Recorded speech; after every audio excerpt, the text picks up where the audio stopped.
পঞ্চম দফা লোকসভা নির্বাচনের হাই ভোল্টেজ কেন্দ্র ব্যারাকপুর লোকসভা কেন্দ্র।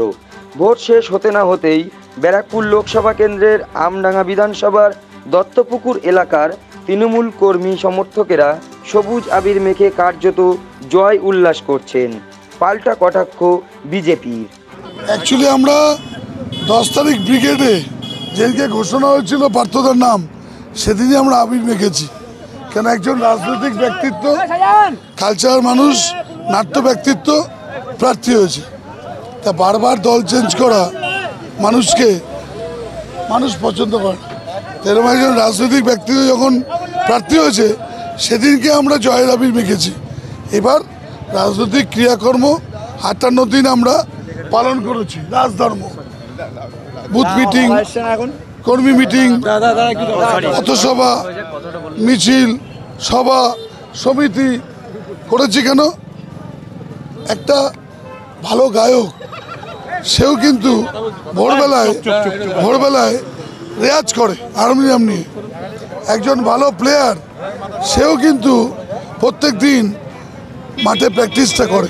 সে ফুটবলার হোক, ক্রিকেটার হোক, অ্যাথলেটার হোক, প্রত্যেকের স্বভাব সিদ্ধ অনুযায়ী তাকে তার রুটি মাফিক তাকে সেগুলো করতে হয়। তা আমরা 58 দিন নিয়ম মতো যা যা ক্রিয়াকর্ম করেছি। আজকে আমাদের চূড়ান্ত দিন ছিল। যে ভালো স্টুডেন্ট হয় তার পরীক্ষার হল ম্যানেজ করতে হয় না। যে ভালো প্লেয়ার হয় তাকে অফসাইডে গোল করতে হয় না। সুতরাং পার্থদা গতকাল রাত্রেও এই টাইমে এসেছিল, আরেকটু পরে এসেছিল। সে কালকেও দেখেছি তার জয় নিয়ে কোনোরকম অনিশ্চয়তা ছিল না। পার্থদা দেখিয়ে দিয়েছে 7টা বিধানসভায় কীভাবে ভোট করতে হয়। এই প্রত্যেকটা ছেলেকে, ওরাও বিমর্ষ ছিল পঞ্চায়েত নির্বাচনে, কিন্তু ওদেরকে কীভাবে এনকারেজ করে লোকসভা নির্বাচনে তৃণমূলমুখী করতে হয়, মমতা ব্যানার্জির প্রতীকে আদর্শিত হয়ে কীভাবে ভোট করতে হয়, সেটা পার্থদা দেখিয়ে দিয়েছে। দেখুন, ওরা আবির খেলছে, আনন্দের জন্য আবির খেলছে, অবশ্যই জয়ী।